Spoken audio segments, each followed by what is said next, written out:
Okay, and welcome. So we're going to look at another, storage, secondary storage implementation, and this is block linkage.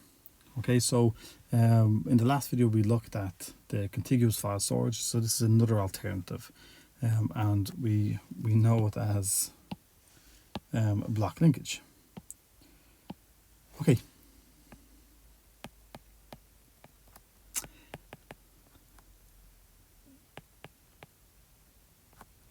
And we say block linkage storage. So the idea again here is very simple, right? So what we're trying to do is we're trying to store a file on a hard disk, and this approach is block linkage. So we saw with the contiguous storage where we kind of over time where we're saving files and we're removing files. And what happens in general is that we start to get these gaps within the files, right? But with block linkage is different. Right, so block linkage sectors belong to the same file form what's called a linked list. Right, so a file is, we'll say, distributed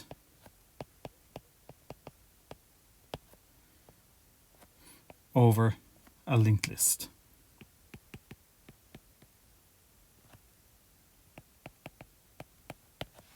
So a linked list is one of these data structures that you will be seeing in programming, but effectively what we have is this idea where we have some kind of data and then a pointer, right? And this pointer points to the next location in memory where we have more data and a pointer, and so on it goes, a data and a pointer, and then we have this special character and a file. So the idea of the linked list is that we don't have to keep things in a structured way or in a store things in a linear fashion. We can store them as the actual blocks themselves. We need to give up some space, right? So this is the difficulty bit, right? So essentially what we're saying here is that on each of this data, right? So this is a part of, this is I suppose a block. But then part of the information here, or part of the data within the block, yeah? So we need some memory or some space for the pointer to the next chunk or the next block. Right, so in a linked list implementation or a block linkage storage, known as a linked list, one of the issues or concerns are that we have to have some part of the block given over to the pointer, which then points to the next piece of the file stored in memory somewhere, right? So this is, yeah, it's okay. We'll into that now in a second, okay? So again, so the UFD, yeah, has to hold the name of the file, right, and then the start block number.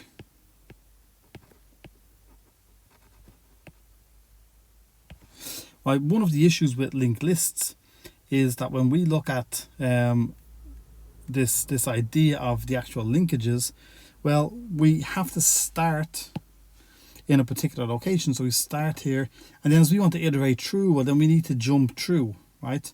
So there's only this kind of I suppose implementation where we can actually iterate over the blocks by using the pointers. So it causes an awful lot of overhead to be able to access each of these, or to iterate through these longer files. So as we said, each data block has to use some bytes of its space for a pointer to the next block of the file. This continues until the last block, and the last block then points to this special character indicating that we are at the end of the file. The free space, so there's a list of free blocks available, or blocks that become free are added either at either end of this actual free this list. Yeah, so just to note again, so we have the free blocks also form a list. Yeah,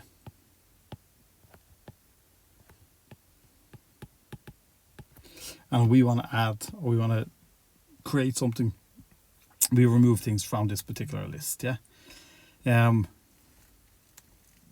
Yeah, so I guess some of the advantages with this is that it's really easy to implement. So we just need a starting point. We have to use this idea of the block. Let me just make a little bit of room here as well, right? So let's consider these advantages. Okay. So I want to keep the structure there, right? But if we were to consider the advantages, we could say, and over this side again, we'll have the disadvantages.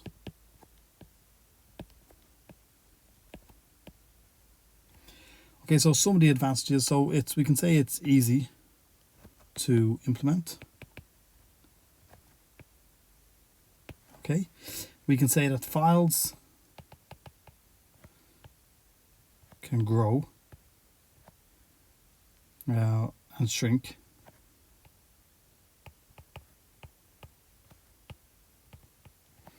With no problem. So if we want to add something to the file, well, we just simply change this pointer here. So we can remove this pointer. We can send the pointer up to a new block where we have data, and then point this block then to the end of the file. So the growth rate or removing stuff from a file is actually pretty easy. We just manipulate pointers, right? So with this, we don't need any fragmentation, so there's no fragmentation needed. Yeah. So the disadvantages are we have a large number of accesses.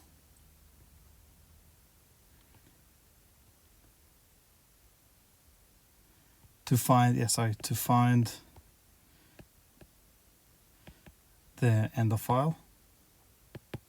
So essentially what we mean by that is, if I was to look at this and if I start off at a particular file, well, what I can do is I get my reference to here, then I need to use the pointer to keep going all the way until I actually reach the end of file. So I can only actually use those pointers, so I can implement a strategy whereby I can iterate over the whole block. Now we could store extra information. We could store what's known as the top or the tail, I guess, of the particular linked list, which be a reference to this point here. So we have easy access to the end of the file. But again, this is storing extra information, and we don't want to be able to do that. Yeah, we don't want to have to do that. Yeah.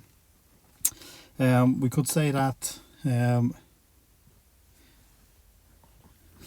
damage to a block